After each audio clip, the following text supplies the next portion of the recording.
Hind friends, आप सभी का मैं आपके अपने यूट्यूब चैनल पर बहुत-बहुत स्वागत और अभिनंदन करता हूँ। दोस्तों, आज के वीडियो में हम एनटीपीसी को लेकर कंप्लीट चर्चा करेंगे। चाहे दोस्तों आपका सेफ स्कोर को लेकर के डाउट हो कि सर इस बार कट ऑफ कहाँ तक बन सकती है, और उसके बाद दोस्तों जो आपके कल से पेपर हो रहे हैं उसके बारे में आपके बहुत सारे डाउट होंगे कि सर एग्जाम में क्या-क्या लेके जाना है,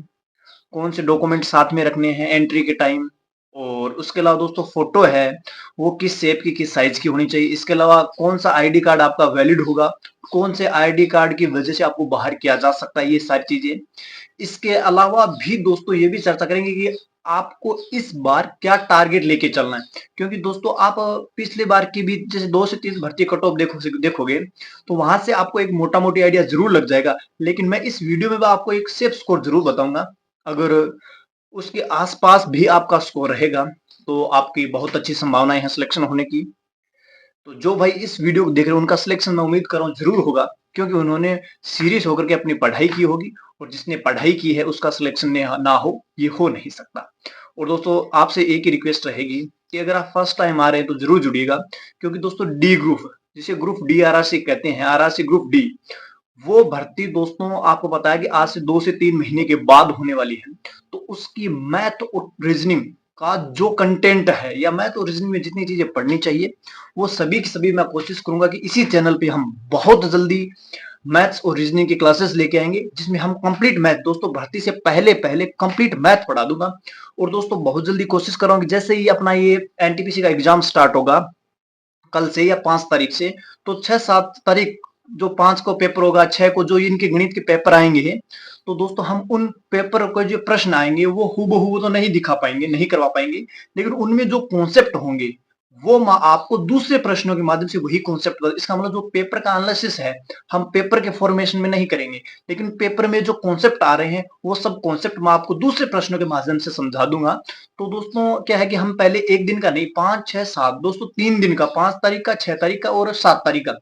3 दिन के पेपर देखेंगे। पेपर देखेंगे, देके आएंगे, उनसे बच्चों से फीडबैक लेके जो प्रश्न आएंगे अपने पास हम उनको देखेंगे। 3 दिनों से अपन ये आइडिया लगा लेंगे कि कौन से टॉपिक से कौन से प्रश्न पूछे जा रहे हैं। तो ये जैसे अपने पास आइडिया लग जाएगा हम उन्हीं टॉपिकों को, जो टॉपिक मेनली आ रहे हैं, क्योंकि दोस्तों आपको पता है कि 30-30 + 40 है, मतलब 30 मैथ, 30 रीजनिंग और 40 जीके। तो दोस्तों मैथ और रीजनिंग का जो 60 नंबर का पोर्शन है उसको हम कोशिश करेंगे कि जैसे अपने आइडिया लग जाए कि हाँ इस टॉपिक से प्रश्न हर शिफ्ट में आ रहा है, हर दिन में आ रहा है, तो उन टॉपिक्स को हम पर्टिकुलरली उनके जो कॉन्सेप्ट है जिन पर प्रश्न बन रहे हैं उनको निकालेंगे, उनका अलग से एनालिसिस कर लेंगे, ताकि जो पेपर 8, 9, 10, 11, 23 तक चलेंगे उनको बहुत ज्यादा फायदा हो जाएगा।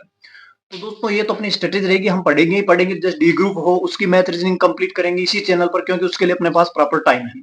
और एनटीपीसी में दोस्तों अभी आपको पता है कल से एग्जाम हो रहा है, तो प्रॉपर पूरी मैथ पढ़वाना भी संभव नहीं है, लेकिन जैसे मैंने बता दिया 3 दिन का एग्जाम हो जाएगा, मतलब 3 पेपर हो जाएंगे। जब 2 से 3 पेपर हो जाएंगे एनटीपीसी के, तो वहां से हम जो कॉन्सेप्ट बन रहे हैं, जिन कॉन्सेप्ट से प्रश्न पूछे जा रहे हैं लगातार, उनको अलग निकाल के अच्छे से पढ़ लेंगे, तो उनको जो 7, 8, 9 के बाद जो एग्जाम होगा उन सभी को फायदा होता रहेगा। चलिए दोस्तों बात कर लेते हैं अपन की सेफ स्कोर की। तो दोस्तों सेफ स्कोर देख लेना, पिछली बार भी आपने देखा होगा कि दोस्तों आपको पता है कि इसमें कट ऑफ लगती है, उसमें किसी बच्चे का लेवल 2 और 3 ही निकलता है, किसी का लेवल 5 तक निकलता है, किसी के सारे लेवल निकलते हैं 6 के 6। तो वो डिपेंड करता है आपके स्कोर पर, क्योंकि बहुत सारे बच्चे ऐसे होंगे जो सिर्फ लेवल 2 के लिए क्वालिफाई होंगे, 3, 4 के लिए वो नहीं हो पाएंगे। बहुत सारे बच्चे हैं जो लेवल 1, 2, 3, 4 तक, जैसे 4 का पोस्ट कम है लेकिन 5 तक निकलेंगे, उनका लेवल 6 है, मतलब स्पेशल मास्टर और गार्ड वाला पोर्शन बहुत सारे बच्चों का नहीं निकलेगा। तो दोस्तों सेफ स्कोर की बात करूं दोस्तों, मेरे हिसाब से अगर आपका दोस्तों चाहे किसी भी जोन से हो, हाँ दोस्तों हो सकता है कि बहुत सारे जोन उससे नीचे रहें, लेकिन मैं वो डेटा बता रहा हूं जहां तक अगर आपका स्कोर है तो किसी भी जोन से, क्योंकि दोस्तों मैं खुद एनडब्ल्यूआर जोन से हूँ, जयपुर वाले से, तो ऐसी बात है। तो आपको पता है कि इसमें अच्छा खासा तकड़ा कंपटीशन रहता है, उसके बावजूद मैं जो ये स्कोर बताऊंगा इससे पार कहीं की मेरिट नहीं जाएगी, ये मेरा दोस्तों अनुमान है। तो दोस्तों बात करते हैं अपने सेफ स्कोर की। दोस्तों मेरे हिसाब से अगर आपका विदाउट नॉर्मलाइजेशन जो आप एग्जाम दे के आ रहे हो,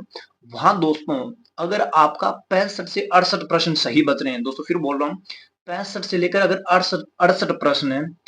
आफ्टर आप नेगेटिव मार्किंग करने के बाद अगर 65 से 68 प्रश्न बचा पाने में सक्षम है, तो दोस्तों मेरे हिसाब से आपकी प्री आराम से बन जाएगी, वो भी मेरे हिसाब से लेवल 6 तक। दोस्तों फिर वही बात, हो सकता है कहीं मेरे स्कोर को पार कर जाए, लेकिन बहुत दोस्तों मैक्सिमम जोन मेरे बताए स्कोर के नीचे ही रहेंगे। तो दोस्तों फिर बता रहा हूँ 65 से अगर 68 के आसपास अगर आपके प्रश्न काट पीट के बच जाएंगे दोस्तों, ये मैं अच्छे पेपर की बता रहा हूँ, ऐसा नहीं है कोई प्रश्न कोई पेपर एकदम ईजी आ जाए।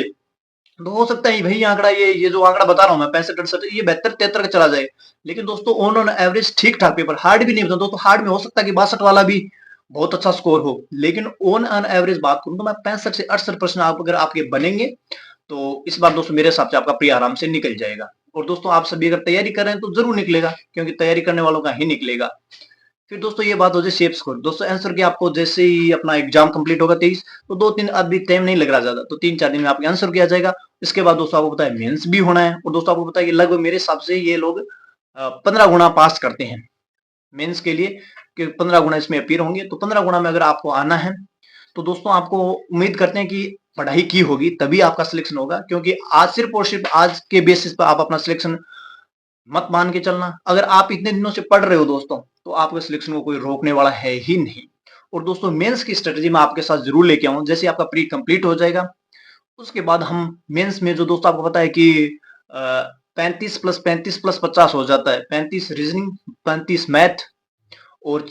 50 प्रश्न जीके के, 120 नंबर का प्रश्न बनता है, पेपर बनता है। तो वहां से दोस्तों जीके का तो आपको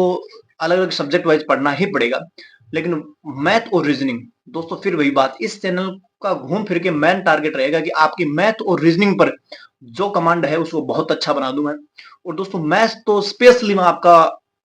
100% कोशिश करूंगा कि आपका बहुत अच्छा मैथ हो जाए, ताकि जब आप उस 35 वाले में एग्जाम में बैठोगे, मतलब मेंस में बैठो, प्री में भी दोस्तों आप अच्छा स्कोर करोगे ऐसा मेरा उम्मीद है। लेकिन अगर मेंस की बात करें तो कोशिश करेंगे कि 35 में से 32-33 प्रश्न अपने चैनल के साथ जुड़े, उस हर बंदे का 32 से 33 प्रश्न सही हो, तभी अपना टारगेट पूरा हो पाएगा। और दोस्तों बहुत जल्दी मैंने बोल दिया ना, 5-6-7 तक, 7 तारीख तक जो भी अपने 3 पेपर होंगे उनका एनालिसिस लेके मजबूत हो जाऊंगा कि आपको कौन से कॉन्सेप्ट पढ़ने की जरूरत है। क्योंकि दोस्तों जो जितनी बहुत सारी चीजें पढ़नी जरूरत है, उतनी ही जरूरत इस बात की भी है कि आप जो चीजें इरिलेवेंट है हमने वालों जो सिलेबस में डाली हुई लेकिन पेपर में पूछी नहीं जा रही है, उनको हम साइड करते चले, ये बहुत जरूरी हो जाता है। तो हम क्या करेंगे, जो प्रश्न आएंगे स्टार्टिंग 3 दिनों में, उनमें देख लेंगे कि कौन कौन से टॉपिक से प्रश्न आ रहे हैं और कौन से टॉपिक से किस प्रकार का प्रश्न आ रहा है। दोस्तों 3 दिन की अगर दिन में माने कि 2 शिफ्ट हुई, तो 3 दिनों में 5 से 6 शिफ्ट में आराम से अनुमान लगा सकते हैं कि कहाँ से क्या प्रश्न पूछे जा रहे हैं। और दोस्तों आपको पता है कि जैसे मैथ में एडवांस इसमें आती है ठीक ठाक, और इकोनॉमिक्स को भी प्रश्न आते हैं सांख्यिकी के, वो भी कर लेंगे अपन चर्चा। और दोस्तों रीजनिंग आती है, और जीके दोस्तों आपको मैं उम्मीद करूँ कि अगर आप सीरियस कैंडिडेट और इस बार एनटीपीसी में सिलेक्शन लेना चाहते हैं तो जीके आपने जरूर पढ़ लिया होगा, क्योंकि दोस्तों अब जीके 1-2 दिन में पढ़ पाना कोई संभव ही नहीं है। तो मैथ रीजनिंग में ये जरूर हो सकता है कि हम स्टार्टिंग, अगर अपना एग्जाम 15 तारीख के आसपास है और हम स्टार्टिंग 2-3 दिन की शिफ्ट दे के एनालिसिस करके आने वाले सारे पेपर निकालते जाएं, तो मैथ रीजनिंग में बहुत अच्छा फायदा हो सकता है और होता भी है। लेकिन जीके में उतना ही होता है जितना अपना पढ़ा हुआ है, क्योंकि जीके का पेपर एनालिसिस करने से कोई विशेष फायदा नहीं होता, क्योंकि दोस्तों जीके का सिस्टम अलग है। मैथ में प्रश्न बदल सकते हैं, संख्या बदल सकती है, लेकिन कॉन्सेप्ट कभी नहीं बदलते। तो दोस्तों मैथ और रीजनिंग से हम कॉन्सेप्ट पकड़ लेंगे, लेकिन जीके में कॉन्सेप्ट पकड़ लें ऐसा नहीं। लेकिन हाँ जीके में ये जरूर हो सकता है कि हम देख रहे हैं 5 शिफ्टों में दिवस को संबंधित एक प्रश्न आ रहा है, या खेल खिलाड़ी से संबंधित प्रश्न आ रहा है, या एक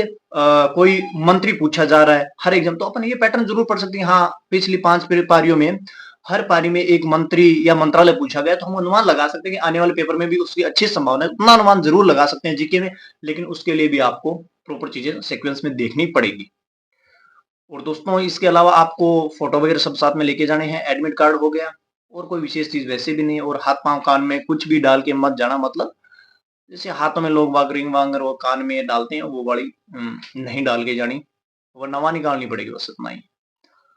तो आप सभी का कल से पेपर हो रहा है, तो मैं फिर से आप सभी को बहुत बहुत बधाई देता हूं कि आप बहुत अच्छा पेपर करके आएंगे। और हम कल भी कोशिश करेंगे दोस्तों कि मैं आपके साथ जुड़ूं और आपसे प्रश्न लूं कि हाँ आपका पेपर कैसा आया।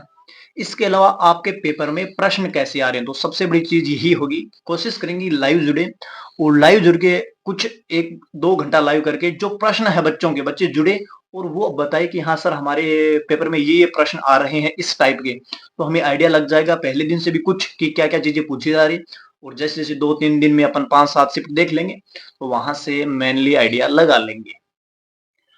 तो दोस्तों उम्मीद कर रहा हूँ कि इस बार आप नौकरी जरूर लगेंगे, ऐसी आशा के साथ मैं आज की इस वीडियो से विदा लूंगा और बहुत जल्दी कल जैसे एग्जाम क्लियर हो, शिफ्ट कंप्लीट होगी, उसके बाद जुड़ेंगे और यही चर्चा करेंगे कि कौन से टॉपिक से कैसे प्रश्न पूछे जा रहे, चाहे मैथ हो, रीजनिंग हो,